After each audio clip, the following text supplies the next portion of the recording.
Go ahead, Dave. We're live, man. Oh, hey there. So you want me to just start, I guess.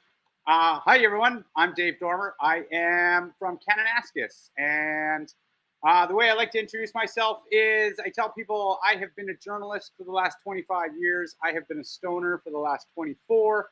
I put those two things together. I made Cannabis, and I basically tell the history of cannabis. I drive people out to Cannabis, the mountain area just west of Calgary here. I take you out and I'll let you smoke up, and I tell you the beautiful history of this plant. So tonight, I'm going to kind of just go over what is the history of cannabis. So, unlike what a lot of people think, cannabis was not created in the 1970s. It goes back a lot farther than that. In fact, it goes back about 12,000 years. That is the earliest time that we have on record or so that human beings started using cannabis. Now, how do we know that? And I guess where does that information come from? The archaeological records from what would be Western China, Northern India, kind of Tibet as we know it today. Archaeological records from that area show that people living in that area started using these plants and they actually started doing farming. And they took the plants from that area of the world and they took them into the Mesopotamia area. And that was about 12,000 years ago. And that's when farming started. So up until then, human beings were more hunter-gatherers. There wasn't really society as we know it. People just kind of moved around with the seasons. And it was about 12,000 years ago, and it was in that area that for the first time, people said, we want that plant that's over there, over there. And they took it and planted it somewhere and started agriculture. And the first plants they did that with was barley, hops, and cannabis. And so really, cannabis is responsible for civilization. Moving forward a little bit, the earliest actual archaeological evidence that we have of cannabis use comes from about 8,000 BC. Okay, so that's about 10,000 years ago. And where that comes from, there's two places where that kind of comes from, round about the same periods. In Taiwan, northern Taiwan, there's a village where they found pottery that dates back to about 8,000 years ago. And on the outside of that pottery, the hemp plant was used to stamp it during the production process. And so they figured that that pottery was used to hold cannabis oil and cannabis seeds. And the fact that they would use the cannabis to decorate the vase shows kind of the esteem that they held the plant in. Okay, so that's about 8,000 BC. And at the same time, in what would be today Iran, they found the remains of a baby. And that baby was wrapped in linens, and woven within those linens was hemp fibers. So we know that hemp was from basically from Iran to Taiwan, which at the time was a lot of the known world and the occupied world outside of Africa. So hemp has already spread by 8,000 BC. We know that hemp has spread all throughout those areas of the world. So then we keep moving forward a little bit in history. And we get to the year 2700, or it's about 2727. And there is a guy who is a mythical emperor. He was the Red Emperor in China. His name was Shennong. But that means divine farmer. And basically, Shennong, his teachings, he was kind of the original emperor of in China in 2700 BC. And the story about him, we don't know whether or not he was a real person. He's kind of, there's no actual archaeological evidence of him existing personally. We don't have anything that they said he wore or he used or he touched. But we do have stories about him. But one of the stories is that his mom got pregnant when she inhaled the vapor of a dragon's tail, and that he was born with a translucent stomach.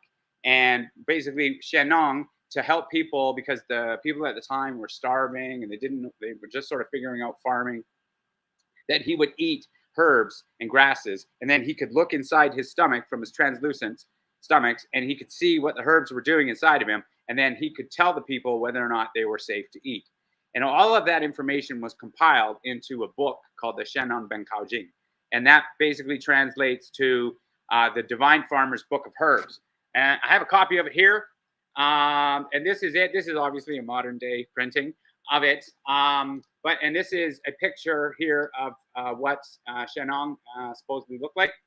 And you can flip to the section on cannabis. And obviously, this being from 2700 BC, it's not called cannabis. We didn't call it that yet. The word for cannabis, the original word for cannabis, is ma, M-A. And in this book, they refer to ma, and they also refer to ma-fen, which is good cannabis. And by good cannabis, I mean, it's the kind that he says, if you eat too much, it will cause you to frenetically run about and see spirits. So this is kind of, this is the earliest evidence of humans using cannabis, talking about cannabis. But this, to me, is the first real evidence of cannabis being a use for clothing as a textile. But it's also when they talk about people eating it too much of it and then running about frenetically and seeing ghosts and spirits, that's talk about using it as a drug. So already 2700 BC, we're seeing the divergence of cannabis, and that's going to come into play. That's going to be a really important thing. Is the earliest uses of cannabis, we're already splitting it into two things: a textile and a drug. Okay, so that's 2700 BC. Obviously, these stories were spread orally, passed down generation, and then when paper was invented in Asia around 100 BC, and again, hemp was used to make paper. That's when they started writing down the stories. So this book is, I say it's kind of like the Bible in the sense that it's oral history that was passed down for about 2,000 years and then written down by people and then passed off as being the original. And so whether or not things were changed in translation, it's sort of anybody's guess. So then we move forward a little bit again in time, and we get to about 1500 BC, okay? And now we're into northern India. So Shenong, really, he was in western China. That spreads its use into Japan, into what we would call mainland China, in south into southern Asia, Southeast Asia, that area. So then by 1500, we're into northern India. And that's where the Assyrian people lived at the time. And you also have the Vedas come from there. And the Vedas are religious texts. And in the Vedas, there's the story of Lord Shiva. Okay, and this story comes from around 1500. And there's two stories in the Vedas about Shiva and cannabis. Now, one of them is that Shiva had, he got into a fight with his family basically one day, and he stormed out of the house and didn't want to talk to them. So he went up into the mountain and he laid down and he had a nap. And then when he woke up, he ate the plant. He ate this plant that he slept under, and it made him feel calm and happy. And so he said that became his new favorite plant. Another story in the Vedas is that two other gods, Brahma and Vishnu, one day they churned an ocean of milk, and they wanted to make a potion of immortality for themselves. And they poisoned Shiva. And when they were running away with the milk, some of the milk spilled out and it fell to the earth and it landed on a cannabis plant. And then, so it was mixing cannabis with milk was the antidote to the poison, and that's what saved Shiva. Okay, and so that from that story, and in reality, I guess, we get a thing called bhang, and that's what comes from northern India. And what bhang is when you take a cannabis plant, and everybody here who's ever grown cannabis knows this, the sticky of the icky, as it's known. When cannabis goes into flower, obviously all the trichomes are going to grow, and you rub your hands on it, and your hands are going to get really sticky. You rub all of that off, and you get charas, little ball. Okay, you get a little ball of chara. That's precursor to hash. This chara, they put it into the milk and they boil it, and then they would add spices. They thought that putting the chara into the milk caused the spirit of Shiva to come through into you, and that's what got you high. They didn't know about decarboxylation yet. Okay, they weren't that scientifically literate just yet. But to them, this would be really magic. You know, you can see how if you take this thing that you rub your hands on a plant, you take that off, put it into boiling milk and drink it, and it makes you commune with spirits. that would be a really wild thing. I mean, it's a wild thing today. It would have been a really wild thing a couple thousand years ago. So that's again the start of the use of cannabis as a drug. Okay, and so there, and that's kind of where it splits too, is because the Assyrian people, they lived on the western side of that mountain range, whereas the Asian people lived on the eastern side of the mountain range. So they're really split by a mountain range, and that comes into play later as to why we have indica and sativa, which in reality they've done. This is sort of fast forwarding a little bit. They've done a genomic study of cannabis. They've traced its lineage back all the way to the beginning, and we can say definitively cannabis is one plant. Okay, sativa and indica was interbreeding caused by humans, and it was because from the very beginning, geographically, we split the plants, and then usage, we split the plants for textiles and drugs. It's really interesting just the way that kind of all worked out. So that's around 1500 BC. So now we've got stories of usage of cannabis, both as a textile and as a drug. Okay, so we're moving forward. Then we get into about 900 BC. And this to me, and this here actually, Ken, if you want to put up the picture of the Scythians. This is where the Scythians come into play, okay? And the Scythians, to me, are the most important people in the history of cannabis. That's a Scythian right there on the screen. They were kind of precursors to the Mongols. They lived in the steppes of what would be southern Russia, I guess where Ukraine is right now. You're probably hearing about that area in the news right now. Unfortunately, Slava Ukraine. But they come from that area, and they are responsible for two things with cannabis. Okay, they spread cannabis around the world. They were basically Mongol warriors, or the precursors to Mongol warriors. They would go around kicking ass, taking names, and they took cannabis with them wherever they went.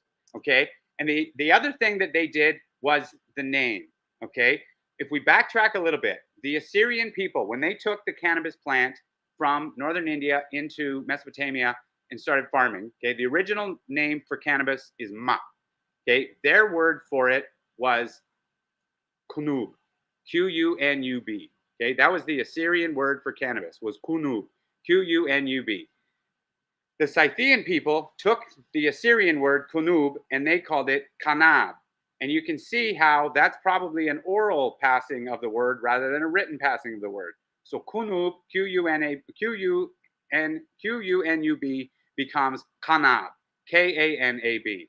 Okay, so now the Scythian people have this thing called kanab, and they use it to make textiles. And they start kicking ass and taking names and spreading around. They can't go east because there's a big mountain range in their way. So they go west. If you go west from India, Tibet, Iran, all that area, you start going west and you head north just a little bit, you're going to run into the ancient Greeks. Okay, so the ancient Greeks, because we know that there's a Greek historian, his name was Herodotus. Round about the year 500 BC, he has writings that he talks about their encounters with Scythian warriors. And the Scythians would use this kanab, and they would basically build like a mini teepee, where they'd take animal skins and they'd build what you and I would call a teepee if we looked at it. Except it's a lot smaller, fits 2 or 3 people inside. They put some hot rocks inside. They take these plants, this kanab plant, and they would throw it on these hot rocks, inhale the smoke, and then they would all start running around screaming. And that's how they would commune with the spirits of their ancestors and their fallen warriors. Okay, the Greeks looked at this and they went, "That's nuts. You guys are really good warriors." They didn't want it so that they could smoke it to commune with their ancestors, because the Greeks already had wine. So they didn't need a drug or anything to placate their brains. But the Greeks were like, "We really like that as a textile." And so they took it and they were like, "We'll use your cannabis." And then the Greeks made sails and they built ships and they built a navy. And you probably heard of the ancient Greek navy. But another thing about the Greeks is, according to the Greeks, everything in ancient Greece was Greek. Now, the Scythians showed up with this thing called kanab. So how does it work? Well, in ancient Greece, if something's not Greek and they want to make it Greek, they just add is to the end of the word. That makes it Greek. So kanab became cannabis. So then the Greeks move west. They run into the Romans. They all start fighting and having a war. And the Romans are like, hey, what's that stuff? That's Cannabis, because now it's Greek, cannabis. And the Romans went, really? Cannabis? Cannabis. That's Latin. That's where our word comes for it, or comes from it. Okay, we call it cannabis because the Latin word for it is cannabis. Moving forward a little bit in history, the Roman people, they went north. They founded a city you may have heard of. It's called Londania. That is now London, England. Okay, and the Roman people started fighting with the Saxon people in what would be the Germany. Today, it's Germany. That's where the English language comes from. Now, when you take the word cannabis, which is Latin, and then you go into the Saxon area where English comes from, the C sound, the K, became an H sound. And the B sound became a P. And they dropped the IS because it's not Greek anymore. And so cannabis becomes hanap. And hanap becomes hemp. So that's why cannabis is called cannabis in Latin and hemp in English. So today, because of the way we use language, when you say cannabis, you mean a drug. When you say hemp, you mean a textile. But in reality, when you say cannabis, you're just speaking Latin. And when you say hemp, you're speaking English. It would be like me holding up an egg and saying, this one's an egg and this one's an oof. So it's kind of really interesting how we've co-opted the words over the thousands of years. So then we're gonna kind of go backwards a little bit. We're into around 500 BC with the Scythians. Now we've got cannabis spreading around the world because we know the Scythians, they used bongs also to smoke it. We found in 2013 these gold bongs buried in a Scythian burial mound in southern Russia. And that's an interesting story because we thought, up until we found those bongs in 2013, people thought that bongs came from Africa, because the earliest recorded use of bongs, which was, they were earthen bongs. They would dig out a hole in the ground, cover it, put a pipe in there, and light it on fire, and you could smoke that way. Okay, that got carried in the 1400s. That kind of use got carried through the into southern Asia from Africa, and the word bong actually comes from the Bongom tribe in Africa. They carried it into Asia, and our word bong, I can get to this later on, it comes in 1940s from US soldiers in the Pacific, but the Thai word for a bong is bang. And they think that comes from the Bongom tribe, which brought it to them in the 1400s. But now we know there was actually the Scythians who took bongs into Africa, which would have been around before 500 BC or so. So it's the history of cannabis is always evolving. Okay, and so we have it being spread around. We know it's being smoked by the Scythians. We know that other people are smoking it for religious usages. And so people are always wondering, where does hash come from? Okay, so hash, as we know it, round about the year 1000 in Arabic scholars. So this is around what we would call Arabia, okay? The Arabian countries, Saudi Arabia, Iraq, Iran, that peninsula, Yemen in the south, sort of that area. Scholars in that area around about the year 1000, this is when it starts coming into their literature, their writings. They start talking about this new thing that people are using. And this new thing is this dried grass. And it's dried grass that gets brought from the east. Okay, and the way my interpretations of that is that northern India, they're making charas to make their bong, right? So you're gonna rub your hand on the plant, you're gonna get it on your hands, you're gonna roll it off, you're gonna make your chara. You're gonna have that. If you were traveling from northern India and you wanted to go to Mesopotamia or somewhere, you're gonna pack that away. The way that they would pack things is they would wrap them in linens. When you get, and they would have to drop it in the milk because they didn't know about decarboxylation, right? If you just take cannabis and eat it, nothing will happen. So, but they would carry it and they would go into what we would know as Syria, like the Syrian area, Yemen, but those places all have extremely hot climates. So if you have something that's wrapped in linen and you carry it into a 40-degree area and it sits for 2 or 3 days, it's going to decarboxylate. So, but these people started figuring that out, and they started realizing, and they didn't know, because some of the texts talk about if you bring it to this certain area of the world and you put it in these clay pots and you let it sit for 3 days, it turns into this magic that you can eat. And it was the same, it gets you high. So, but it's around about the year 1000 that literature, they start talking about this stuff. So that's obviously when it started getting the advent of it. It would be the equivalent of, you know, in the 1960s, there's no mention of the internet on any of our literature because it didn't exist yet. By the 1970s, there's talk of some kind of system. In the 1980s, it's a network of computers, and then, you know, and then it's given a name, and then it's like, oh, okay, now we have this thing called the internet. It's very similar. Whereas with hashish, that at the time it was just called this dried grass that people would use, and to say dry grass in Arabic is hashish, and so it's about the year 1000. That's when we have now people kind of using hashish, so this is where we now have, in my mind, a cannabis industry, a worldwide cannabis industry, not quite as we know it, because one of the really interesting things is people, not a lot of people used cannabis, but they didn't smoke it yet. It was inedible at this time. You know, people would make this hashish, and then they would carry it and they would eat it. And we know that because the first literature where the word hashish is written down comes from the year 1123. Okay, in northern Egypt, there was a poster that was put up, and we still have it. Historians still have this poster, and it made fun of Nizari Muslims. Okay? It said Nizari Muslims are a bunch of hashish eaters, basically. But that is the earliest written usage that we have of that word. And so, like I said, you know, it's people talk about this thing, and that's where it actually got given a label. Okay, and that's in 1123. So we have now, we're into about the year, you know, we're into year 1000. We have a growing usage of cannabis, a growing industry, growing cannabis is spreading around the known world still, and it's being used, it's being eaten, but it's really good. So then, unfortunately, 1123 was the first year that people made fun of people that use cannabis. It wasn't long before they started coming down on them. The very first law made against cannabis that we can find and have on record was made in 1378.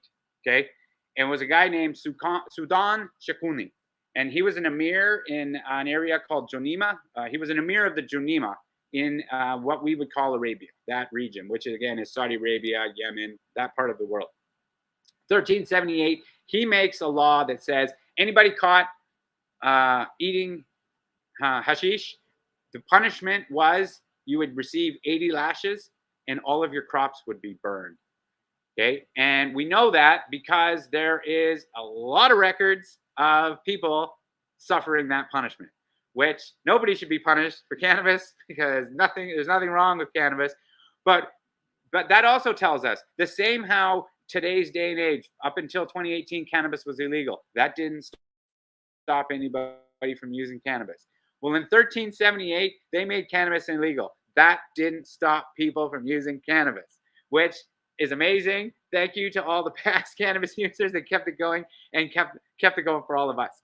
But that's where cannabis comes from. And the one thing about that law is the law was made to target a certain population of people.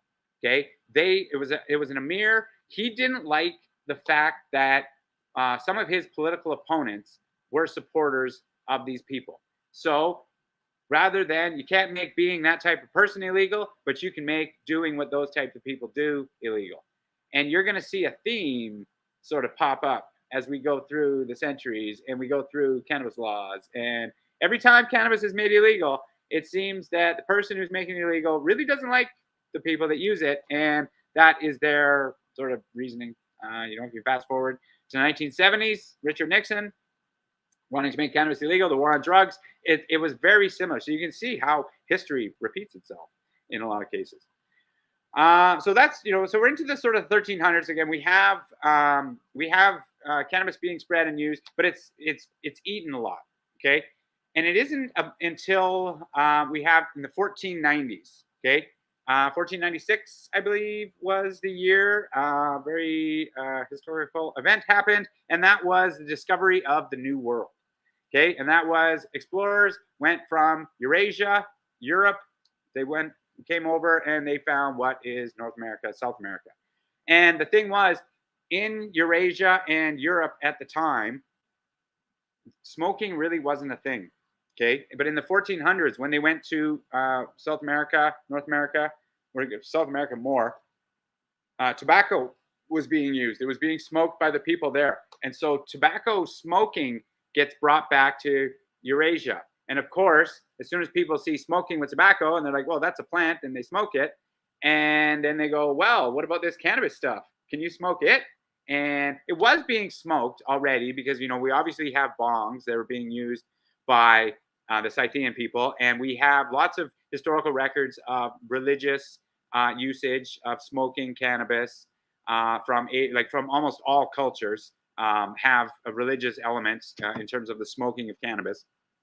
So it was used, but it wasn't really predominant yet. It wasn't really until the late 1400s, early 1500s when smoking was brought to Eurasia. That's when smoking of cannabis really starts to expand. And then that's when you have what we would consider to be sort of the cannabis industry. Like if you went back to the 1400s or 1500s, you would have, hey, do you want to smoke a joint? People would have that. Like it would be more what we would understand and know as the cannabis industry.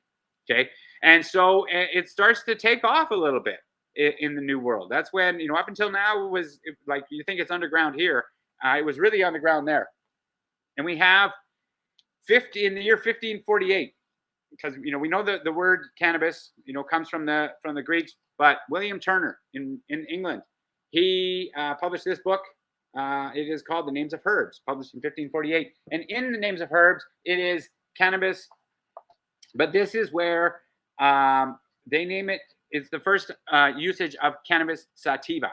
Okay, and the word sativa, because there's always this debate on sativa and indica.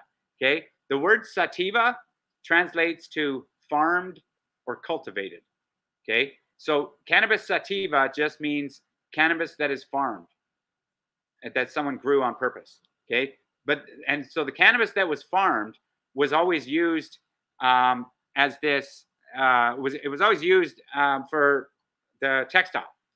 Okay, and but then there was this other wild cannabis that you could kind of smoke and use, and that was the stuff coming into India. And so when they named cannabis sativa, it was a botanist named called Linnaeus. Okay, and he named it Cannabis sativa L, which means cannabis that is farmed, named by Linnaeus. And that's how the nomenclature of plants started around about this time. But then about 50 years later, a French botanist, his name was Lamarck, he said, well, wait a minute, we have cannabis sativa L, and that's the textile stuff that everybody uses, but there's this other stuff, and that's the stuff that they make into the hashish, that's the stuff they make into the charas, that's the stuff that they smoke. I think that is so different that we need to give it a separate name. And he proposed the name Cannabis indica L, which means cannabis indica, named by Lamarck. And that translates to cannabis that comes from India, because generally speaking, that's where the stuff that we grow come from. And that's why we have the word Kush. It basically came from the Kush Mountains in northern India. So again, we're getting into the sort of the naming, the use of words, but it's grown enough, and it's sort of become enough of a thing that we've given it a name: cannabis sativa, cannabis indica. Okay, and again, like I said, in the early 2000s, they did do a genomic study of cannabis, and they traced the origins back to what would be Western China, what would be Tibet as we know it today, that mountain area. That's where cannabis comes from, and it all traces back to one plant. And it's human beings that, because of the way we used it and because of geography, we split them. And so then through thousands of years of that's why we get what people would say is two plants, but really it's one plant. And people are probably going to argue with me about that. So, but now we're into the 1500s. We have cannabis named. We have it used. It's being spread around. And cannabis really starts to grow because then we get into the 1600s, okay? And rather than you have these laws from the 1300s where people say you can't use cannabis, you can't grow cannabis. King Henry VIII, hopefully people are familiar with that guy, bit of a famous dude from history. He actually mandated that you have to grow cannabis. Okay, basically, if for every quarter acre of plot, for every acre of land, you had to use a quarter acre to grow cannabis, and you could use that to pay your taxes. Okay, so a lot of people did. They would grow cannabis. They would use it to pay their taxes to the king. So it's, you know, the industry is really starting to grow, and it grows to the point where by the 1700s usage is at where it's like, hey, we need a way to smoke this regularly. Okay, and so it was in 1703. Pepe in a place called Alcoy, Spain, was monks actually. They created a company called Pepe, and they would make books of paper, and they would use that paper to roll up. They would take the cannabis and they would roll it up, and it was they did that for about 60 years.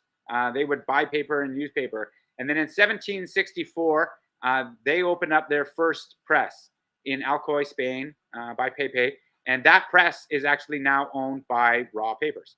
It's very famous. It still produces, I believe, it still produces rolling papers. And so Pepe was the original company. They are still a company. They still produce rolling papers. But you have cannabis growing to the point where you have ancillary companies now making products. They're making rolling papers specifically for cannabis. And one of the reasons why they needed to do this is because prior to that, paper wasn't really something. I mean, you had paper in the 1600s or 1700s. They started, the monks were one of the first people to actually manufacture paper for the use of smoking. Prior to that, you would just find a piece of paper and you would roll it up and smoke it. But the problem was most paper, if it was produced, would have writing on it. Ink would be on it. And ink was made with lead and barium. And if you light ink on fire back then, it basically exploded in your face. So people for a couple hundred years were using what would essentially be an exploding cigar. And that was until the early 1700s when Pepe started. And then it was in the 1800s when you have Zigzag. And that was two brothers who in the mid 1800s, they were kind of French Foreign Legion fighters. And they would get into these gun battles during their campaigns. And they would have their paper that they would use in their musket to load their muskets with the balls. And they said that the reason that they started making the rolling papers is because you'd get into a gun battle and you'd have to make a decision about, how much paper can I use to smoke and still have paper to shoot my musket? And so they started making that. And then in 1894, so that's about the 1850s, they started operation making their own, producing paper packets.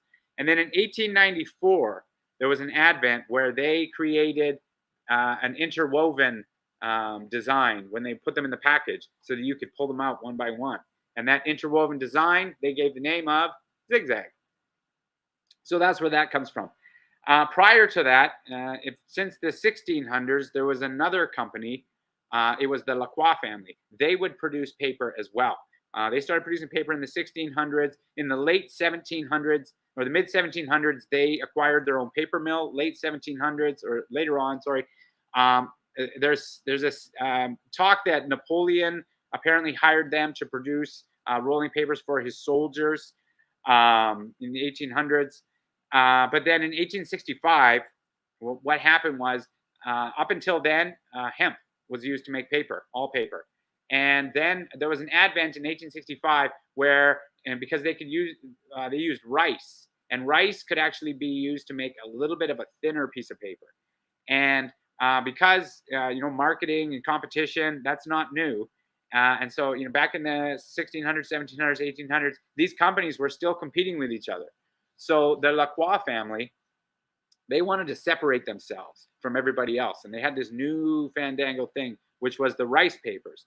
And so what they did was they wanted to identify themselves as the ones who used rice. So they took the French word for rice, which is riz, and their name, which is la croix, and they put them together and they made Rizla.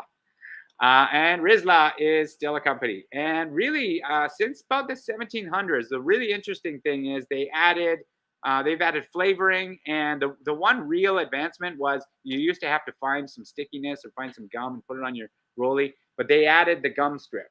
And that was in the mid 1800s. Since then, rolling papers really haven't changed since, the 1700s.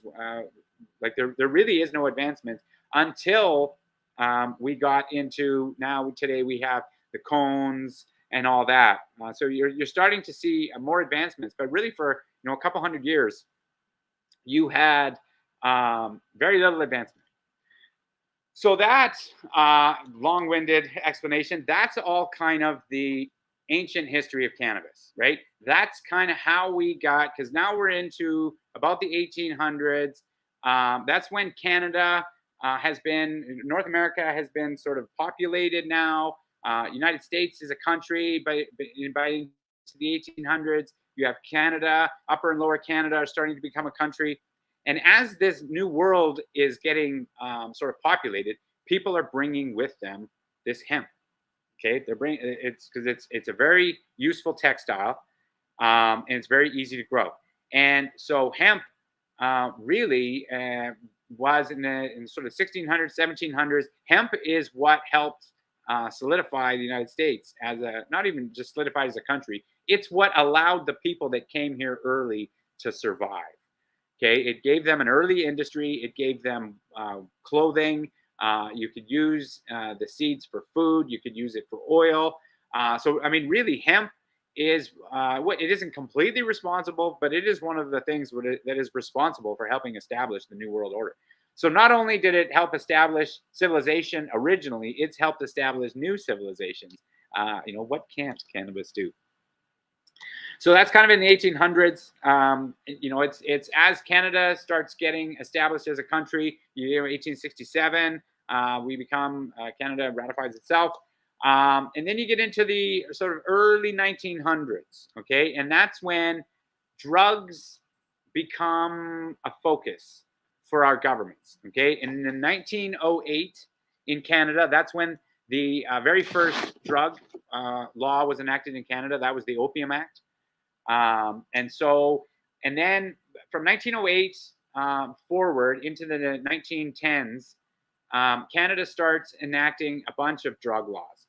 And one of the things that happened in the early 1920s, we move forward to. So now we're kind of coming into the modern times of cannabis history. So we get into in 1908, we get the Opium Act. You get drugs in the 1910s are kind of frowned down on. You had World War I happen.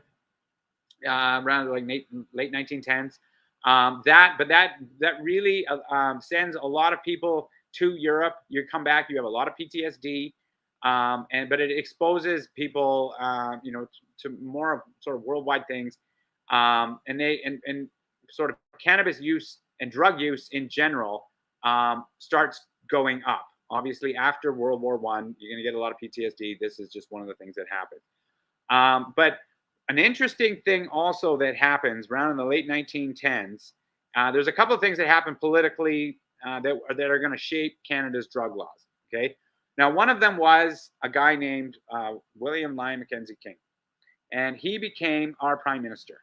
Okay, now he was a MP. He was a longtime politician. He was an MP, and in the early 1910s, he got sent as part of a committee from Canada to go into Southeast Asia, and then later on, the late 19 teens, when it was an organization called the League of Nations. And he was sent as part of the Canadian delegation to Southeast Asia to talk about the League of Nations and their plans. And one of the plans that the League of Nations said was that they were going to focus on the illegal importation of people and drugs between countries worldwide. That was going to be their focus moving forward. Okay, and a lot of people thought that the League of Nations was eventually going to become the world's government. Okay, it eventually became the UN. And there's people that probably argue that the UN is the world's government, and there's a lot of conspiracy theories. None of them are true. But But at the time, you can see William Lyon Mackenzie King. He is at the time kind of a junior minister, but he's there, he's learning, he's seeing these things. We fast forward to 1919. He became the leader of the Liberal Party of Canada. Okay, and then in 1921, they won the election. He became prime minister. Okay, so round about this time, another thing that happened after World War I, prior to World War I, if you got sick or injured in Canada, most likely it was a farming accident. You either got sick or you either were farming, or some kind of household chore is what will make you sick or get you injured. So it was actually the Ministry of Agriculture that oversaw healthcare as we know it up until the late 1910s. But then we had World War I, and people come back, and Canada is starting to industrialize. And so they said, okay, well, we're going to need to expand this a little bit. And they expanded the Ministry of Health. And also at the same time, we had the Opium Act. We had, and then they started bringing in these other drug laws. And prosecutors went to the government, and with the new government, William Lyon Mackenzie King, he was known as a law and order guy. And one of the things that they said to him was that it was very difficult for them to prosecute drugs cases because one law would say one thing, one law would say another, and this law prohibits this, but this law allows it, and this law says this, and there was a lot of sort of duplication and overlap with a lot of the laws. So in 1923, they created which was called the Act to Prohibit the Improper Use of Opium and Other Drugs. Okay, and so in April of 1923, they were putting that forward in the House of Commons. And what happened was, it passes first reading. You have to pass three readings to pass a law in Canada. Okay, 3 readings, then royal assent. So it passed the first reading, which is when it gets announced in the House of Commons. Then it passes second reading, which is when it gets debated in the House of Commons. And then it is supposed to pass third reading, which is when everybody votes on it after all that. What happened was, on April 23rd, 1923, Dr. Henry Ballon, and Ken, we have the picture, I believe, of Dr. Ballon. You can bring him up. He's our guy. He was the Liberal Health Minister at the time. In 1923, there's our guy right there. Boo. Dr. Ballon, in 1923, he stood up in the House of Commons and he said 5 words. He said, a new drug has been added. A new drug has been added. 6 words. And somebody then hand wrote on the bill, hashish, also known as cannabis indica. And that was handwritten on the bill. Then it passed third reading. It was given royal assent. And from that point forward, cannabis was illegal. Okay. One of the reasons historically that we think that was made, because cannabis at the time was not a problem drug. It wasn't even a known drug. It wasn't a used drug. Okay. It was farmers grew it as hemp, as an industrial textile thing. Dr. Ballon, he served in World War II. He was a physician for Canadian Army in World War I, sorry, in the First World War. But he was also taken prisoner, and he spent 2 years in a German POW camp. So he would have known what hashish was. Okay, and also Prime Minister King at the time, he was very politically shrewd, and he was a real political strategist. And it's my belief, I've read his, you can get his diaries. He wasn't in the House of Commons on April 23rd, 1923. He was actually homesick. And this was on a Monday that they did this. And on the Friday, Dr. Ballon met with him at his house. So I'm not sure if they would have discussed this, but it's my belief that their plan was, he knew that the League of Nations was going to focus on drugs and importing and exporting drugs over the next 10 years. They thought that the League of Nations was probably going to become the world's government. Their plan was, if they make Canada a leader in drug prohibition by being early adopters of laws against cannabis, when it took over, Canada would be seen as a leader. And then if they became the world's government, we would move to the top and be one of the leaders of the world's government. Very shrewd politically. I'm all for Canada being one of the leaders of the world's government if it ever comes down to that. So, I mean, so you can see why cannabis kind of got caught in the middle of somebody's political ambitions, which, you know, again, most drug laws, that's what this is. It's unintended consequences. But we don't know exactly why. That's my belief.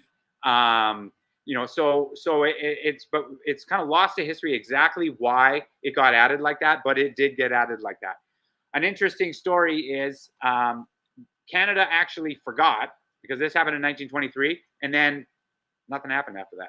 We actually forgot that we had made it illegal, and they remade it illegal in 1931 in the House of Commons. And they were like, hey, let's make they updated the drug laws and they added cannabis to the drug law. That's going to be important later, because if you fast forward to 2015, when they were trying to challenge cannabis and get it made legal in Canada, somebody actually did challenge the law on a constitutional basis, and they said that when it was originally made illegal in 1923, he stood up in the House of Commons and said, a new drug has been added to the schedule. And then somebody hand wrote it on the bill.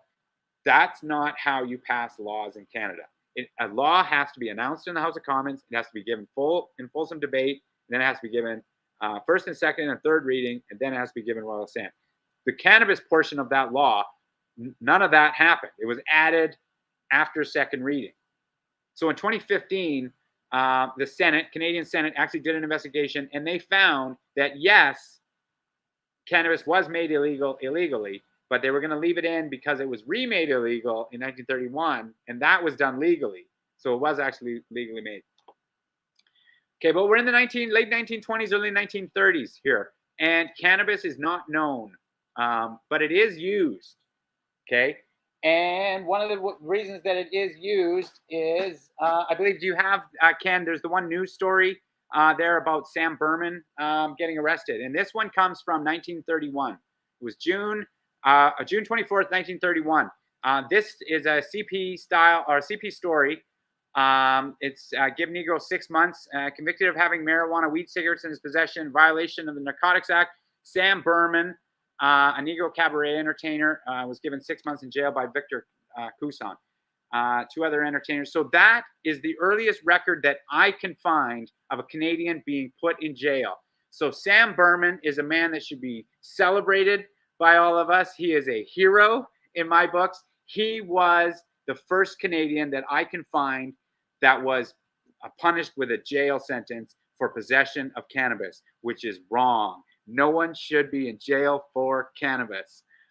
But you see, it's now illegal in Canada, and they start enforcing it, right? So, and again, you're going to see there's no records of white people getting convicted of possession of cannabis, right? It's used as they want to go and harass the black entertainers. This was in the Jazz District of Montreal. In the United States at the time, that's where the word marijuana comes from. It was used by the Mexican immigrants that came up. That's how it was sort of labeled to people.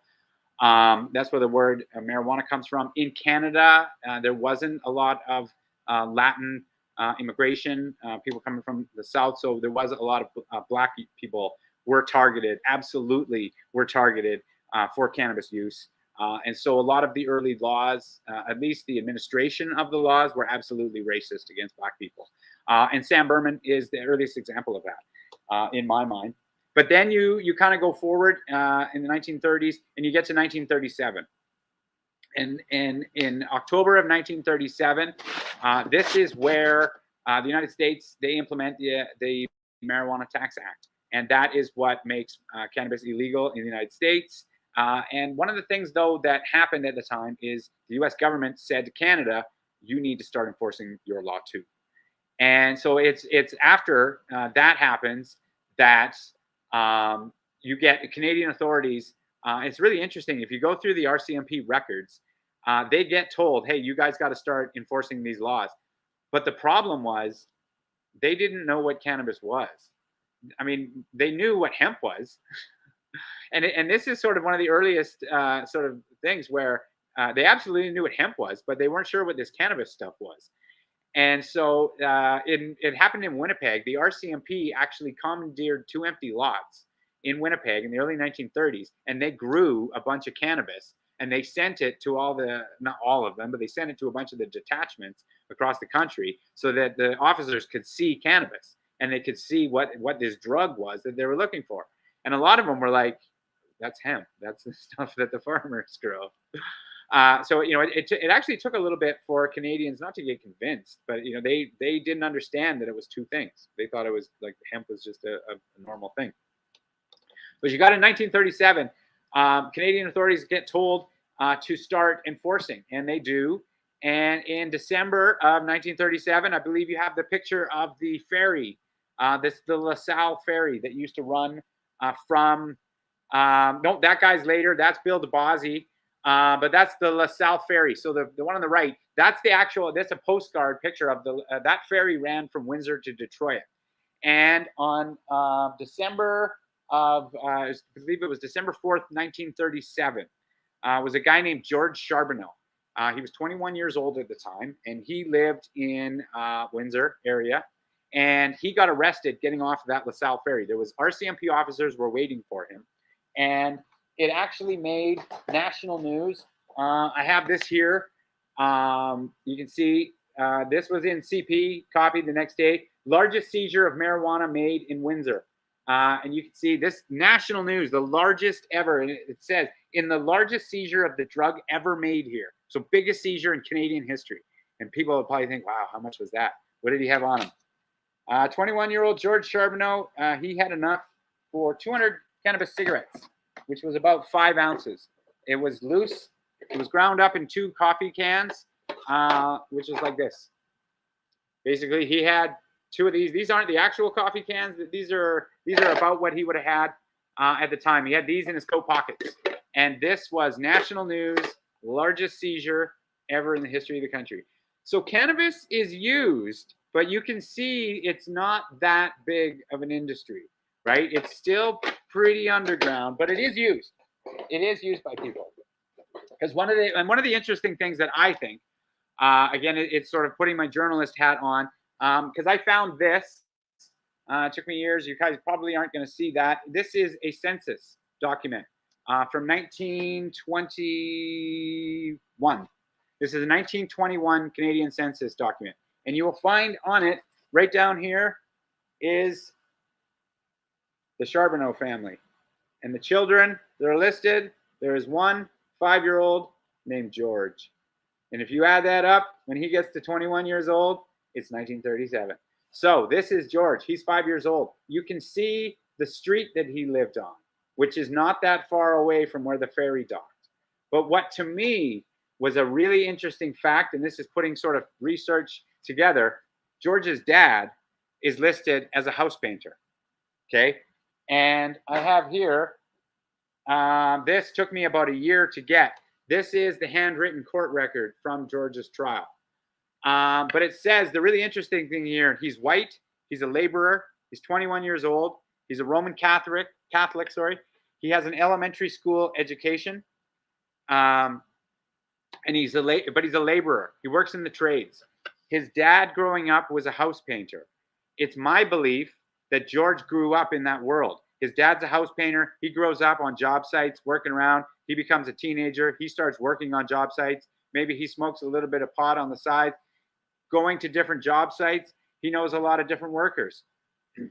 Way to supplement your income, selling a little bit of pot on the side, because you know a whole bunch of different workers. But the RCMP in 1937 have been told by the US government they have to start enforcing these laws. So they're going to start going and busting people. And they're going to grab them and say, where did you get this cannabis? George sold it to me. Where did you get this cannabis? George sold it to me. So the cops, because they put together a case against George.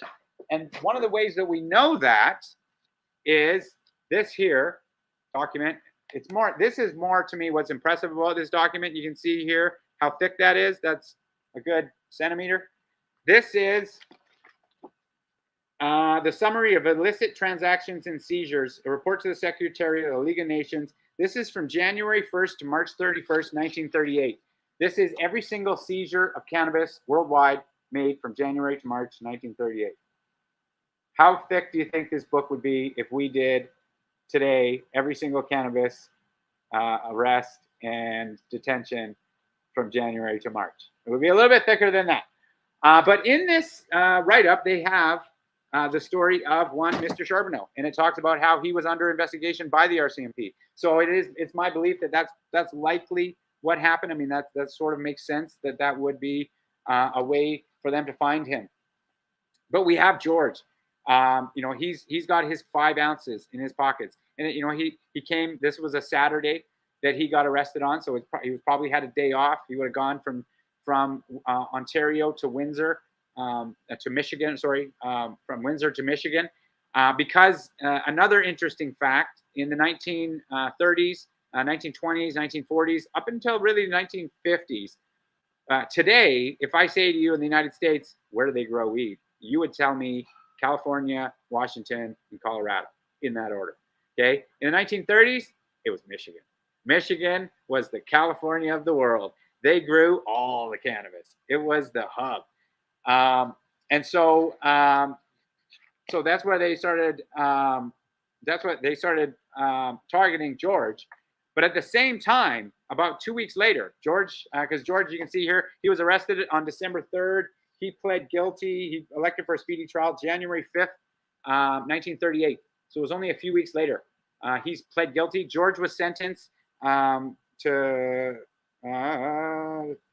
2 months, or 2 years, sorry, 2 years less a day, and a $200 fine, which is about $3,000 in today's money. Really a harsh sentence, really, for having a little bit of weed on him. But 2 weeks later, that's when we get our Bion Bill DeBasi, and that's the headshot that you have. So you know, Sam was the first guy, first Canadian that I can find that got arrested. George Charbonneau was the first Canadian that I can find that was targeted as a dealer. That the cops said, we want you because we know that you're pushing the weed. This guy here, Bill DeBasi, he got 3 years for possession of marijuana. About 2 weeks later, but Bill DeBasi is an American. Okay, he worked for the Ford Motor Company in Michigan, and the RCMP were targeting him as well. Him and his girlfriend. Her name was Cora. They drove over from Michigan into Ontario a couple weeks later, and the police followed him all day. And then finally, they went back to his car. The police moved in, and they arrested him. And they found he had 26 joints rolled up in the dashboard, in a container in the dashboard. So the police, it was really interesting. The police arrested him, charged him with cannabis possession, and they told his girlfriend, Cora Arnold, I believe was her name. They took her back to the border, and they said, "Hey, young lady, you really shouldn't be hanging around with people like this. You know, you better be getting home now." And she was like, "Oh, little innocent old me. Yes, I have no idea what any of this is. I gotta go." And they drove her back to the border, and they put her back into the country, and they're like, "Yep, take care of yourself, little lady." And then after that, they said, maybe we should look her up. So they look her up. She had just been released from serving 1 year in a Michigan jail for possession of cannabis. And so Bill, also, if you read that story that's connected to the photo, it was the same prosecutor that prosecuted George Charbonneau, Keith Laird, and it was really interesting here. It was Judge Wilson, but Keith Laird, during the trial, it's at the bottom of the story, he says, "Are you aware that marijuana causes murderous intent in some people?" Laird asked the accused. "No," DeBasi replied. "It never affected me that way." So Bill is a badass, stuck to his guns. He got sentenced, same thing, 3 years in Kingston Penitentiary. He also got a $200 fine. That's about $3,000 in today's money. But you're seeing now we have cannabis dealing, right? You have sort of this early 1930s or late 1930s, but you have cannabis as an industry. You now have dealers. You now have, George Charbonneau brought 5 ounces across the U.S. border, and he just got arrested for possession. You know, nowadays that's international smuggling. There's a whole list of offenses that go with it. But back then it was just simple possession of a drug. And then in the 1940s, obviously we have World War II. And one of the things was U.S. soldiers go over to the Pacific Theater. And one of the things that they find is this here. This is an original 1945 copy of the McFarland Thai English Dictionary. And this was written by a U.S. soldier. He got stationed in Thailand in the 1940s, and he learned Thai fluently. So he wrote the first Thai English dictionary. And one of the words that's in this dictionary is the word bang. And that word is B-H-A-U-N-G. So it's said bang. And obviously the American soldiers would have gone to Thailand. They would have met Thai guys, seen them smoking, and they would have said, "What's that?" And they would have said, "Bang." And the Americans would have said, "Bong." Right? Because again, same thing with everything. When you when the Kunub to Kanab, they're gonna see or hear bang, and they're gonna think bong. So they brought B-O-N-G home in the 1940s when they come back. So then you have cannabis in the 1940s. But another thing that happened after World War II that was really important, again, to the advent of cannabis was the advent of college. Okay, it was after World War II, the late 1940s, early 1950s, late 1950s into the 60s. That's when young people, rather than working on a farm or working in your family's business, and you go through life doing that, is people started going away to college, getting jobs, doing different things. But yes, my clock does say 4:20 all the time because it's always 4:20 in my house. But young people start going to college and they start living on their own. They start experimenting a little bit more. So you start having this.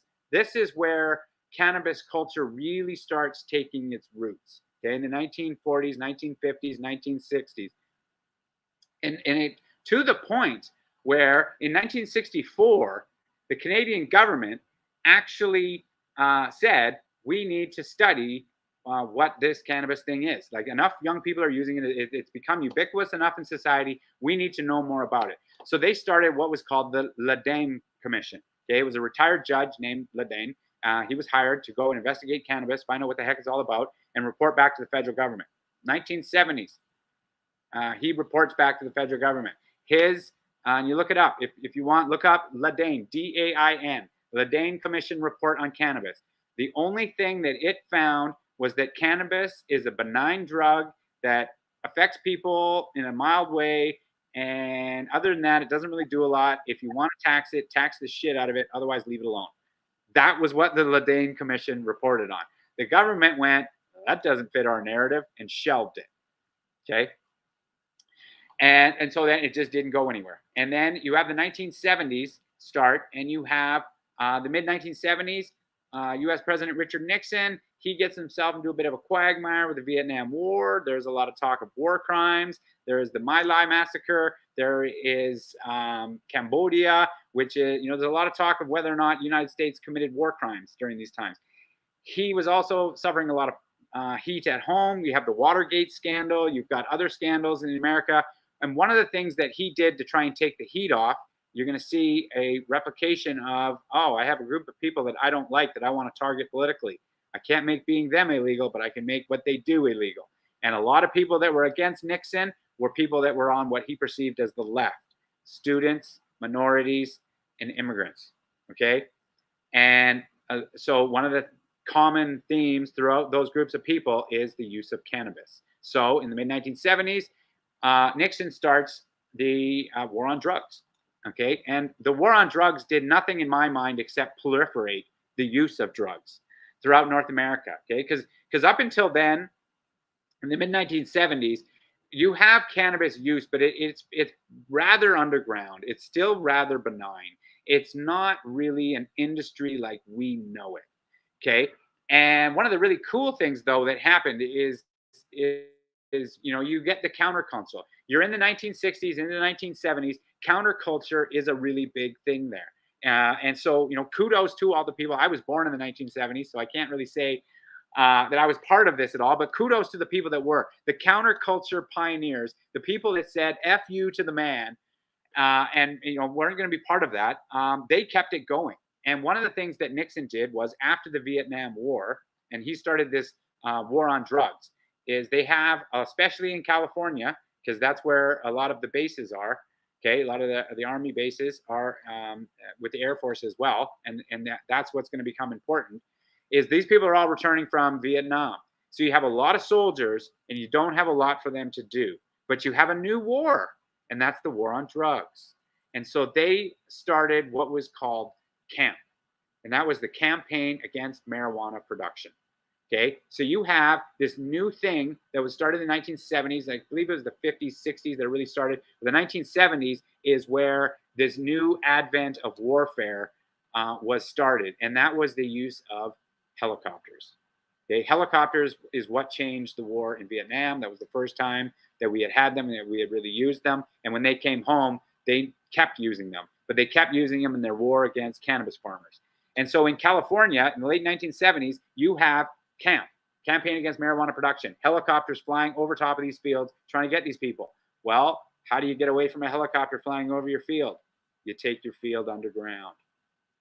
That's what the farmers started doing in the late 1970s, early 1980s, mainly in California. To get away from the helicopters, they start putting their grows into industrial, like burying industrial containers, burying whatever they can. And then one industrious person figures out that you can take lights and you can put those lights down there and you can actually grow cannabis. Then they started figuring out the cycles, right, of cannabis. Because until the 1960s, it was actually 1964, to me, the most interesting thing in my mind about cannabis is cannabis has been used for about 12,000 years. For 11,964 of those 12,000 years, no one knew why. And when I say that is no one knew what the active ingredient in cannabis was. We knew that if you light it on fire and inhale that smoke, it will get you high. No one knew what was the molecule that was doing that. How is this working? Okay, we literally did not know. It was just, here, try this. What is it? Don't worry. Okay, that's how it worked. And in 1964, there was a doctor. His name was Raphael Mechoulam, and he is a beautiful soul of a man. And unfortunately, he passed away a few months ago. But Dr. Raphael Mechoulam, he was a biologist working in Israel, and he had a scientific mind. And he was looking for, he's like, I need something to investigate. He was a researcher. I need a research project. And he found that there was this plant that millions of people used around the world, and we used it for thousands of years, and no one knew what the active compound was. And so he went, that's weird. And so he started investigating it. But the problem was cannabis was illegal everywhere. And so that made it very difficult. Now, this is where serendipity comes into the mix. If anybody that's ever traveled a lot knows that the best country in the world at intelligence is Israel. Okay, when you go to their airport, when you travel, they don't ask you where they're going or where you're going because they already know. They don't ask you where you're coming from because they already know. Okay, so the government went to him and they said, we know who you are. We know what you're doing. Because you're a scientist, we're going to let you. And so he went to the police, but they told him, they're like, you have to get your own cannabis. Because it was illegal. So he called up, he had a friend of a friend, I believe, but they called up a police station and they were like, can you get us some cannabis? And somebody knew somebody who pulled it out of an evidence locker and gave it to them. He isolated the THC molecule. That's when we knew what it was that got us high. That changed everything. And that's when the research started and really proliferates into the world of really understanding. But it wasn't until in 1964. You know, if you think about that, in 1963, it would have been just like, smoke this plant. What's it do? Don't worry about it. It's going to be awesome. But, you know, just the fact that that happened for so long, that to me is the most fascinating fact about cannabis. Okay, but we're into the 1960s, we're in the 1970s. We have counterculture. Okay, and in the 1970s, you have two guys, and they are from Calgary. Well, one's from Calgary and one is from Los Angeles. And you guys will all know them as these guys, Cheech and Chong. Tommy Chong was actually born in Edmonton, Alberta, and he was raised in Calgary. He moved here when he was 3. And they were raised, they lived in sort of Killarney area off 17th Avenue and 29th Street Southwest, if anybody's from Calgary. He lived in that area, and then when he was an early teenager, maybe even just before teenager, they moved up to just north of Sate on 19th Avenue, just off 14th Street, I believe. That house in 2013, I believe, got torn down and an infill got built. But there is, if you are in Calgary and you go, it was 1957 was the year. It was 17-year-old Tommy Chong. He went down to a club in Calgary. It was on what is now Olympic Plaza, the sort of the southwest corner of Olympic Plaza. There's an alley there, though, that's right behind the restaurant Teatros. And he went there. There was a jazz club. And Tommy went into the basement of the jazz club. There was a guy, was the president of the club. He said to him, "Hey, I got something for you." Gave him a joint, and he gave him a Lenny Bruce record. And then they went outside and smoked up. So the alley behind Teatros in Calgary, that's where Tommy Chong smoked up for the first time. But you fast forward into the 1970s, and Tommy Chong is a really interesting story in his own. I do a whole big spiel on him. You know, he started his band. Tommy Chong actually was told to leave Calgary by the mayor and the chief of police because they started putting on parties that they couldn't stop. And in the mid-1950s, they started what was the Calgary Shades Teen Club, and they would rent out the Legion, and they would sell booze out the back door. But because there was no liquor license, the government couldn't do anything to shut them down. So basically the mayor and the chief of police took him into the mayor's office and said, "It would be in your best interest if you leave town." So they ended up in Vancouver, sort of a turn of events. They have to give up their name because they were called the Shades because Tommy was half Chinese, half white, and the three other guys in the band were black. And so they were the Shades. None of them were white. But there was already a band called the Shades in Vancouver, so they called themselves the Calgary Shades. And then Tommy, as anybody that knows Cheech and Chong knows, he's got a weird sense of humor. He changed the name on the marquee one night to be 3 N's and a C. And that started a lot of controversy, got them in the newspapers, but it got their name out, it got word out about their band. And so, you know, they had a lot of people at the show, and the band said to him, "Don't ever do that again." And he said, "Okay, I promise I'll never do that again." So then the next week, he wrote 3 N's and a C, but he spelled out, like as before it was 3 N's and a C. And he wrote out 3 N's, but he wrote the word, and he wrote the word for the C, he wrote the word for the N. And he told them, "Well, I didn't do it. I promised I wouldn't do it the same like I did last time, and I didn't." So that caused the band to break up. They left. They were like, "Screw you, we're out." The lead singer left, and another guy left in the band. So it was Tommy and his buddy, and they called up a friend of theirs from San Francisco named Bobby Taylor. He was a singer. He came up to Vancouver to sing with them. They became Bobby Taylor and the Vancouvers. Then they got discovered by the Supremes, who were playing at a club. Tommy goes to Motown. While they're playing in Motown, they needed a band to open for them because they were Bobby Taylor and the Vancouvers. And they needed an opening band. Their opening band was this 5 brothers that would sing and dance. And Tommy is one of the people that said to the family, "Hey, your kids can sing. You should really encourage them to stick to music, especially that little one, Michael." They were the Jackson 5. They actually opened up for these guys. But one of the weird things that happened is Tommy, they start making it. And Tommy, him and the guitar player actually went to get green cards one day because they wanted to be officially Americans. And while they were getting green cards, it took them too long, and they got to the show late. And the manager fired them. And then the next day, Barry Gordy, who ran Motown, he called Tommy and was like, "Hey, that's a misunderstanding. You're not fired. Come back with us." And Tommy said, "I don't want to be in a band. I want to be Barry Gordy." And so he left Motown. He came back to Vancouver. And while he was on the road, he had seen this new thing. They were in San Francisco, and this is in the 1960s. They had seen this new thing. It was called improv. And it was this new sort of theatrical style, and he loved it. And Tommy has a really weird sense of humor. And when he got back to Canada, his brother was running what was at the time the first topless bar in British Columbia. His brother Stan.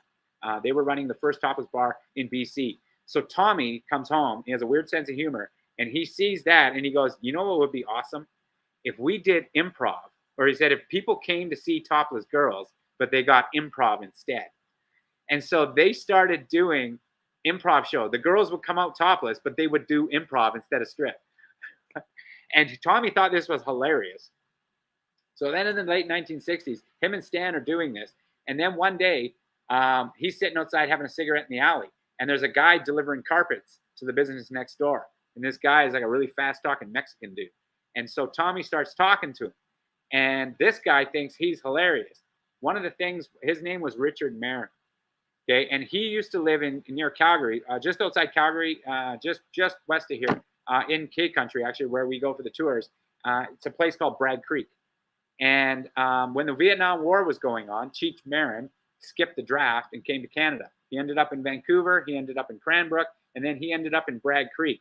And he would tell everybody that he was an artist, and he was a pottery artist, because he thought that was something that people wouldn't know about and they couldn't ask him about it. So he told these people in Bragg Creek that he met, he's like, I'm an artist. And they're like, we own an art studio. You should come and work for us. So he did, and he spent about a year there, just under a year working for him. And the story is that it became very evident very quickly that Richard was not a potter. He didn't know anything about pottery. And so they wished him well, and he kind of carried on, and he ended up in Vancouver delivering carpets. He also has a nickname that all his buddies call him, which is Cheech.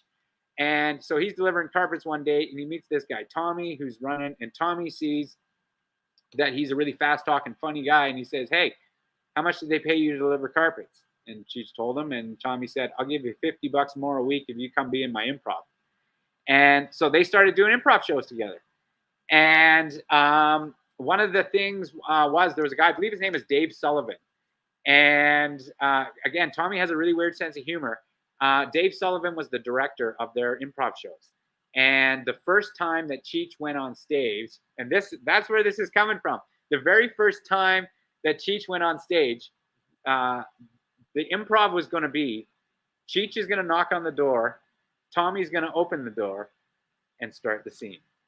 And so Tommy, having a really weird sense of humor, decided, I'm not going to open the door. And so the scene starts, the crowd's there, Cheech walks out, knocks on the door, Tommy doesn't do anything. And Cheech starts freaking out because he doesn't know what to do. And so he's knocking on the door, and Tommy will not open, because the only thing Tommy's supposed to do is open the door. So that's the one thing that Tommy will not do. And so this is going on for a few minutes, and Cheech is freaking out. And the only thing Tommy would say is, who is there? Or who is it? Cheech, they said it was Dave Sullivan, and Cheech says he was looking around, and the only thing he could see was Dave standing there looking at him. When Cheech said, he said, who is it? And Cheech was looking at Dave, and he just said, it's Dave. That was the only thing he could think of. And Cheech said, Dave's not here, man. And that kind of catapulted them into, not really stardom, but that really kind of started, and they saw that this was a thing that they could do. Like, you know, they were making a bit of success. But the thing that you're going to notice there is that Dave's not here is not a drug joke. Okay, early Cheech and Chong was about sex, and they really liked, Tommy liked cocaine and LSD. They didn't smoke a lot of weed because weed was hard to come by. And Bobby Taylor and the Vancouvers had a famous song. If you look it up on Spotify, it's called Does Your Mama Know About Me? Written by Tommy Chong. That was their first big early hit. Tommy told me that song was written about cocaine. They billed it as a song about interracial dating, but really it was about his relationship with cocaine. Because he said the first time he tried it, he just loved it. But that was their thing more. They were into a bit of the harder drugs. So in the mid 1970s, but they started getting a little bit of fame, started making a name for themselves in this new improv scene in Vancouver. And then the draft dodgers were allowed to return to the United States. So they went to the United States, and they started trying to make it in LA, trying to make it, because Cheech, he was an artist, he wanted to make it in Hollywood. They were writing films, but that's where they started going. And there was this new, in the 1970s, then there was this new burgeoning cannabis scene, and a lot of young people, and their audience was young people. And so their jokes were kind of sex jokes, drug jokes, but more of the harder drugs. But then they started hitting with cannabis. They would make their characters, and then that's what started hitting. So that's what they started leaning into. And then, of course, late 1970s, they do Cheech and Chong, then they do Big Bamboo, and then they make their movie. That's really where cannabis culture, what we know as cannabis culture, the stoner, the like, hey, man, you know, that's where that comes from. You know, so there is the tie to Calgary for that. And then you also have, so you have this new cannabis culture in the 1970s, the 1980s, but then you also have this, the camp campaign down in the United States and the real pressure of illegality. And then one of the things that kind of happened was in Northern California and in the Seattle or this Washington State area was the Hells Angels from California. They started moving and they got a hold of the hydroponic growing aspect of it. And so, but really then it was a couple of them came down from Vancouver and they learned the recipe. And then because in the early 1980s, early to mid 1980s in the lower mainland of Vancouver, cannabis production absolutely boomed. Okay, and because drug laws in Canada were a lot more lax than they were in the United States, punishments were not as severe as at all. I mean, you know, in Canada, you get a slap on the wrist. In America, especially in the 1980s, 1990s, you can get 5, 10, 20 years in jail for possession. So it really proliferated in Canada. And then one of the other things about Canadian cannabis in the 1980s, 1990s that really made it boom here was if you could grow cannabis in BC, because our strains were really good, it was known as BC Bud worldwide. If you could take that bud and get it over the border into the United States, oftentimes it would trade at par for cocaine. So cannabis, which is worth about $2,000 a pound, you can trade that for a pound of cocaine. And cocaine is worth a lot more than $2,000 a pound. So that's where you had just the absolute proliferation of the drug trade in BC, of criminal organizations, of drug gangs. That's in the 1980s and 1990s. You really see that boom. And that's kind of where that came from, was the American penchant for cocaine and the Canadian penchant for growing cannabis. Those two things came together and just in the best way possible in a business sense in terms of growing that. And that's when you really see cannabis as we know it. Up until the 1980s, it was not a benign drug, but it was smoked a little bit, smoked on campuses. But then you really have that explosion of it being pushed around the world. It's in most countries. You can get it almost anywhere. The 1990s. That at the same time as that culture is really coming up. And then you have into the 1990s, into the 2000s, that culture that we kind of grew up with and just had here in Canada, West Coast of America especially. And then you get into the early 2000s when you get a guy, the most important person, I think, packed the Scythians is a guy named Terry Parker. He is the one that several people had brought cases against the federal government for cannabis use, saying that it was human right, it was a medical occupation, we should have access to it. A guy named Terry Parker brought a case in Ontario to the Supreme Court. He was arrested several times. He was given basically a license by the government to possess cannabis, except for the problem was that they gave medical users a license to possess cannabis, but they did not give them an avenue to access cannabis. And so Terry was arrested, I think the third or fourth time. It was around 2013, I want to say 2012, I believe, somewhere in there. He was arrested for multiple times, and he got sick of it, and he said, he took the government to court, went to the Supreme Court, and he said, if you give me a prescription to possess cannabis, you have to give me legal access to cannabis. The Supreme Court of Ontario agreed with Parker, and they told the federal government, that is true, you have to design an avenue for medical users to have access to legal cannabis. And they gave them 1 year to sort that out, and otherwise they said they were going to strike down the law in Ontario.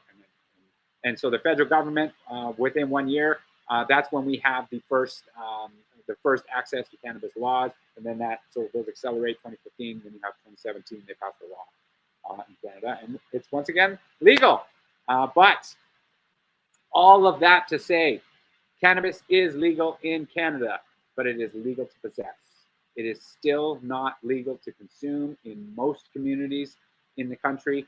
There are still limits on the amount that you can buy. There are limits on the amount that you can carry with you in public. Okay, there is no limit on the amount of beer that I can stick in my backpack and walk downtown. So we still have a little bit of ways to go, but we've come a long ways. And I hope that sort of is a summation as to how we went from the Neolithic people, which were the original people that started using cannabis, up until the modern culture. Okay, and guys, just to let you know, I just threw Dave into this. So, Dave, that was a wonderful overview of what happened. We still have one picture I want to bring up because I thought you said you had a picture of you standing there. Didn't somebody do a selfie? I do have the picture of me standing in front of that. I'm standing right in front of this. This here, if we get into a little bit of cannabis slang, then I guess when we come into the future use, that picture there, that's the term 420. Okay, that is San Rafael High School in San Rafael, California. It's about 30 minutes north of San Francisco. Really nice little community. Back in the mid 1970s, there was 5 friends, teenagers. They went to that high school and they used to hang out with each other. They were called the Wallies. Okay. Now one of those Wallies had a friend whose older brother was in the Navy. That older brother had an outdoor grow up, and he was also a paranoid schizophrenic. He was convinced that the government was coming after him for having the dope field. So he gave them a map and he said, if you can find it, you can have it. So, that'd be sweet. But also one of their dads was the state narcotics inspector for California. Now, they needed a way to talk about this and have a plan without anyone knowing. Right. School gets out at 3:10. Sports finishes at about 4:10. Everyone's gone by about 4:20. So what they would say was, and in the mid 1970s, the United States, to get kids interested in science, they did a program where they built statues in front of high schools of famous scientists. San Rafael High School got Louis Pasteur. So at 4:10, school sports is done. Everyone's going to leave. We'll meet at 4:20 at the Louis Pasteur statue. So they would go around the school and they would say 4:20 Louis, and that meant meet at the statue at 4:20, and they're going to talk about the plan and go try and find the weed. They kept using it. Eventually, they started going other places. So 4:20 Louis became 4:20, and they just kept using 4:20. One of those guys became a guitar tech for the Grateful Dead. He became Bob Weir's guitar tech. Cool. Bob Weir's also from San Rafael, California. They, keep using 4:20 as the term. The Grateful Dead start putting 4:20 on their flyers. Late 1970s, High Times writes an article going, hey, there's this new culture called cannabis. Maybe your kids are into it. This is how you'll know. Here's some of their slang words. And one of the slang words they put up was 4:20 means time to get high.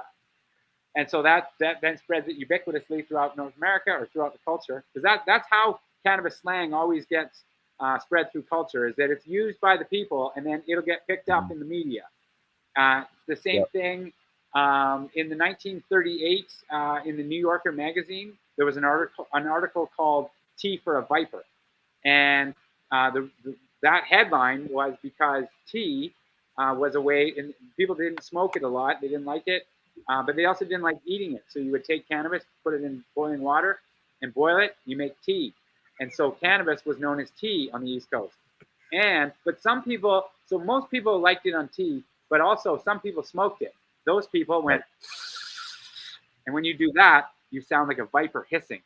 So tea for a viper was the same thing in the early 1930s, but it talked about, but the way that in the 30s they would use it, it was mostly used by black entertainers, jazz singers. They would actually put the words in their lyrics so they could talk to each other. That's where joint comes from, and the meza comes from. And so, they would spread it because a joint is the French word gendre, which is because if you want to go to a place that has cannabis during the Prohibition times, you have to have a place with a back room. Well, if you're looking at a building from the outside, you want to know if it has a back room, there'll be a joint where you can see where the building goes. And so if you look at the building, you can see a joint. So a joint became the building. So this is a joint. Let's go to this joint. And then somehow that word got put onto joints. And then a roach is because it just won't die. Always like that was those were in that story. Okay. One of the funniest stories. The reason that we call it chronic is Snoop Dogg, but it was back then he was known as Calvin, and his buddy, him and his buddy were at a party once in the late 1970s, early 1980s, and there was a guy that had hydroponic weed, and he was like, "Hey, have you guys ever smoked this? It's new." And they're like, "No, what is it?" "It's hydroponic," and they couldn't remember that. So they called it hydroponic after. And so then that became their word for the good stuff, became the hydroponic, became the chronic. Then their friend Dr. Dre was putting out his first album. And they're like, hey, we need a name for this album. And they were like, well, we call the good shit chronic. And yours is the good shit, so call it the chronic. And so they named his first album the Chronic. That's where that word comes from. Now you have it's another amazing. really quick one. In Jamaica, most places in the world, they call it cannabis. And then in northern India, when they started using it, they gave it its Sanskrit word, which is ganja.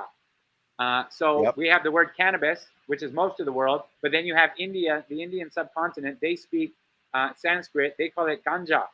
In the 1800s, the British Empire, they took over India, but then they took over the West Indies, and they started their sugar plantation.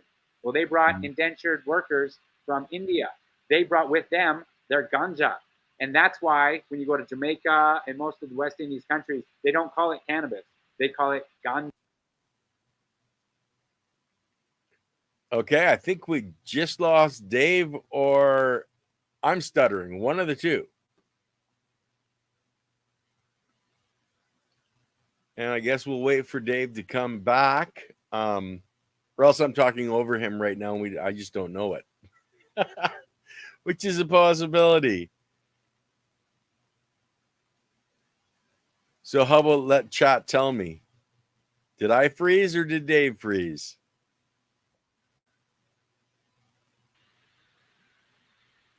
I got booted for some reason. Yeah, I don't know. I wasn't sure if you had froze or I had froze because I've been having some computer issues today. Well, we're back. But yeah, so they call, that's why they call it ganja.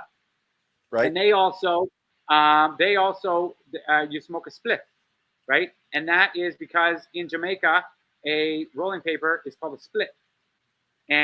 But when you use a rolling paper for tobacco, it smells one way. When you use a rolling paper for ganja, it smells a different way.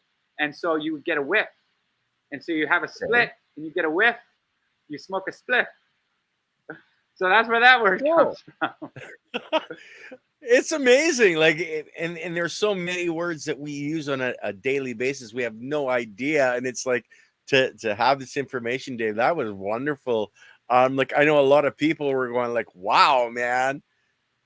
Well, that's kind of where I like the way I got sort of started in all this. You know, I've been a journalist for 25 years, so I love researching. I am the most curious person. But you know, you talk to your friends and you're like, hey, when was the first time you ever smoked weed? And it's like, when was the first time anybody smoked weed?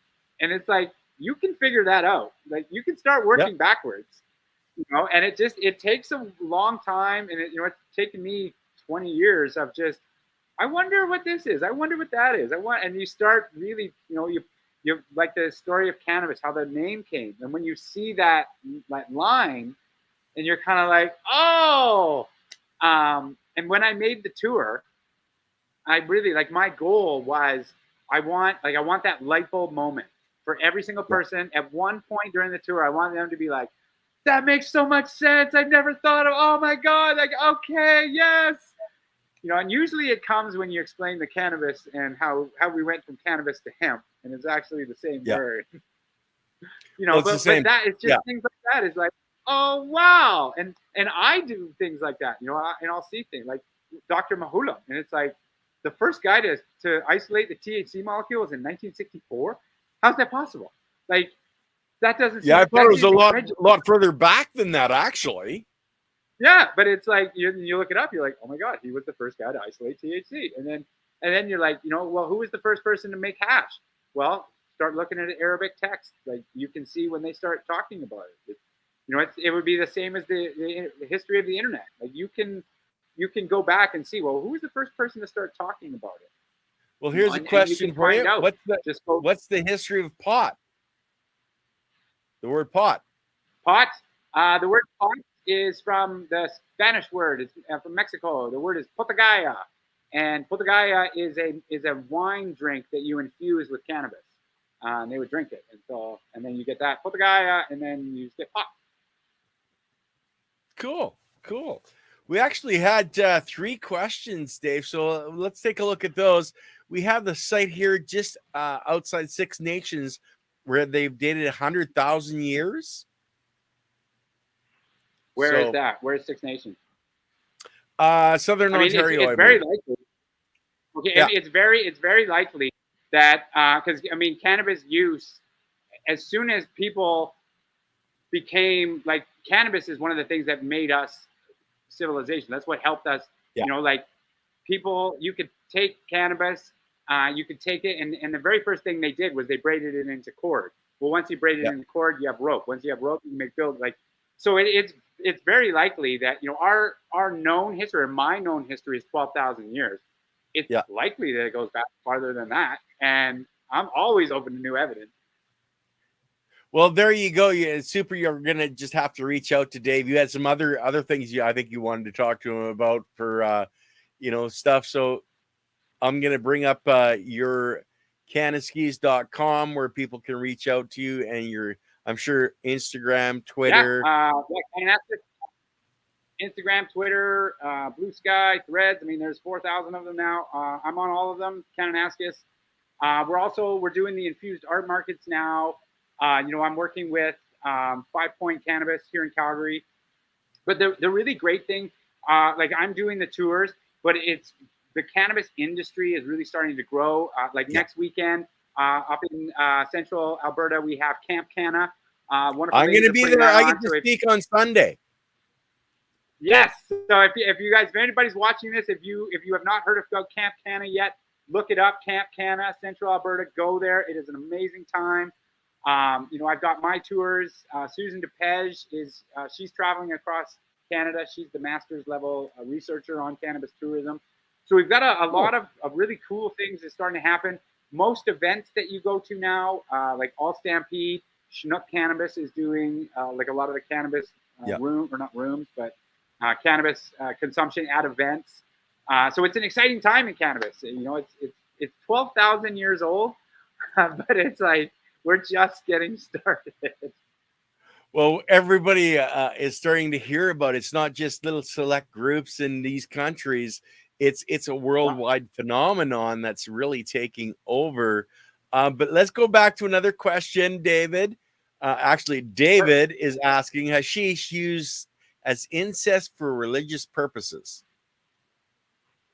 Yes, that goes back to thousands of years in Asia. Most cultures have they found either not necessarily hashish, but I think when we say hashish, we get into semantics.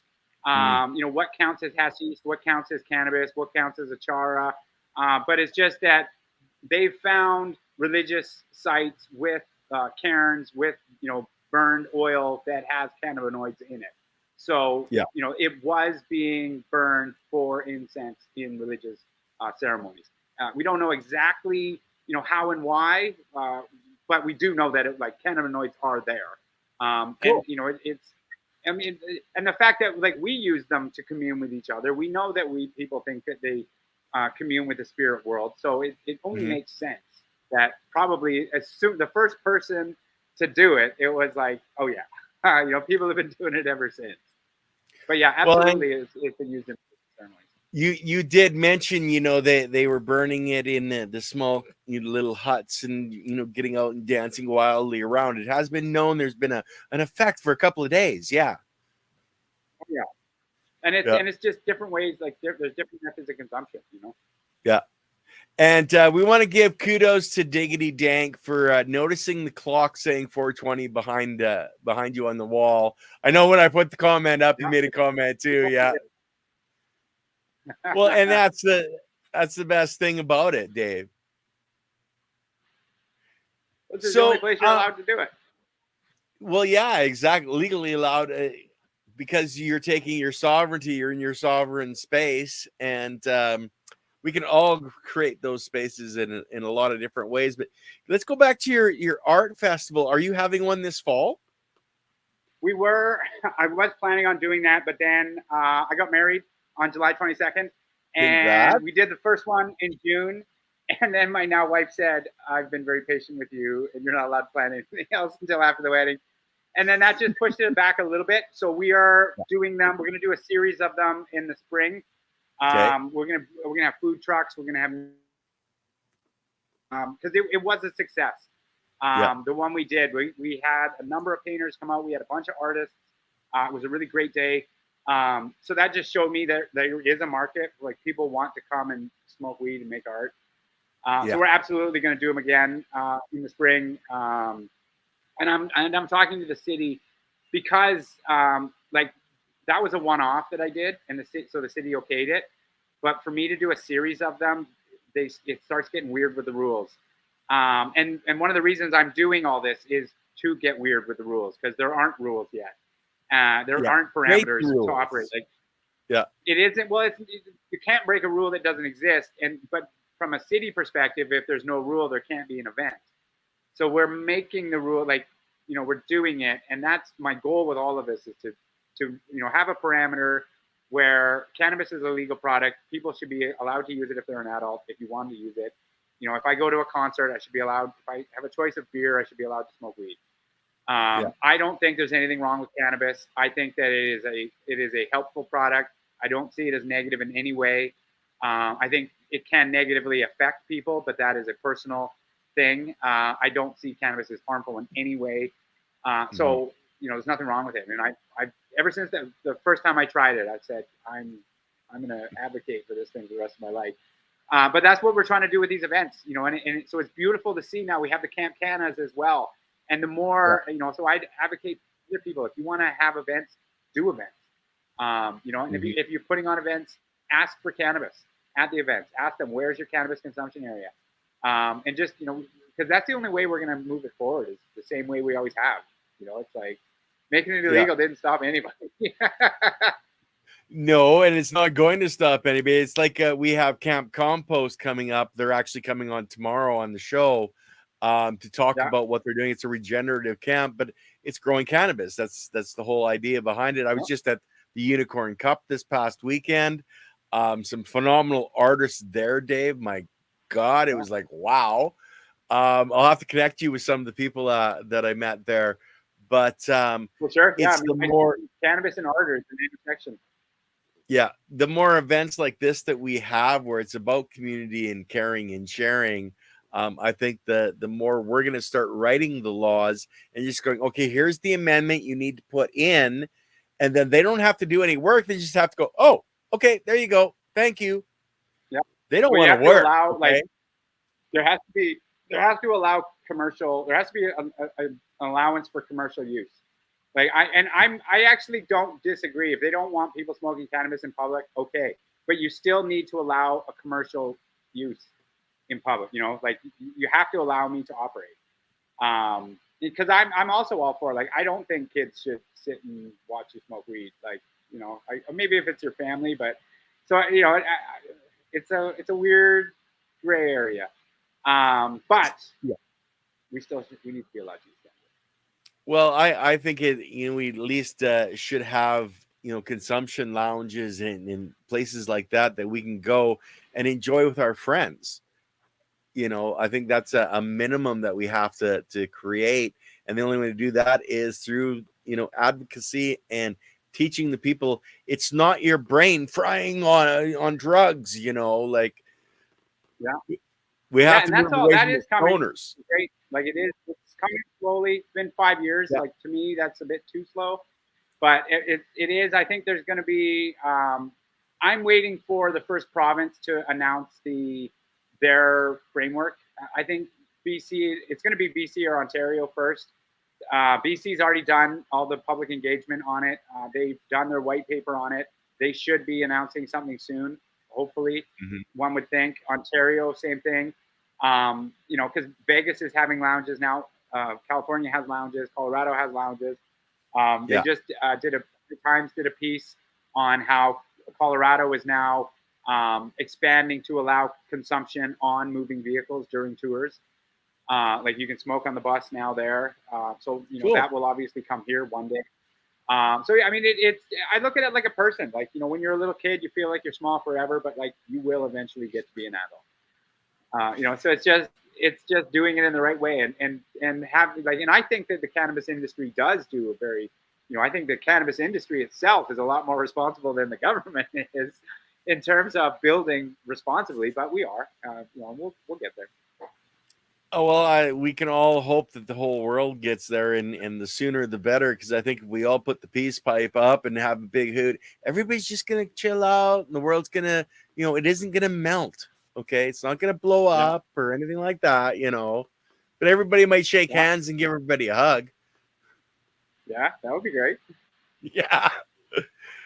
So anything, are you don't have any events coming up this year, Dave? Your Canna skis, are you still doing the tours? Or are you trying to do something? Yeah, I'm still doing the tours, but I'm teaching journalism as well. So it's kind of fitting it all in. Really, I'm going to focus on now sort of expanding and doing the infused art market a little bit bigger in the spring. I want to do 4 of them next spring, do a series. But really, rather than I want to make it less of a market and more of an interactive, like I want people to come and create art. That's more what I'm after, is I want people to come and get stoned and make art rather, and then buy art if they like it. But like, cause I find that too much in North America, when you have a festival, it's just a large outdoor mall. And I don't want to do that. I want to give people something to do. I want to make it fun to go there. Like I want people to be able to go and smoke weed and hang around with other like-minded people. And for me, like when I get stoned, I like to be creative. And so like, I want to be around other creative people. And I thought, well, let's do art together. So that's really what I want to try and push, and then try and get some food trucks in there. The nice thing for me is I run this as a business, but it doesn't pay my bills. Like I do it because I love cannabis. So like I don't need to. I mean, I need to make a little bit of money, but I don't need to pay my bills by doing these events. So I have more leeway and I can do sort of bigger things. So we have some really big plans coming. And if anybody wants, if they what they want to see at an event like this, or they want to get involved, reach out. More hands make light work. Oh, no, isn't that just the smallest amount of truth, David? That's like huge. Volunteers is huge. Yeah. And reach out at cannabisgrowing.com. Yeah, Cannabis, or Dave Dormer at Cannabis. Or any of the socials. I'm always around. Lots of people, most people in like around Calgary know me, know who I am, know how to get a hold of me. I'm a pretty available guy.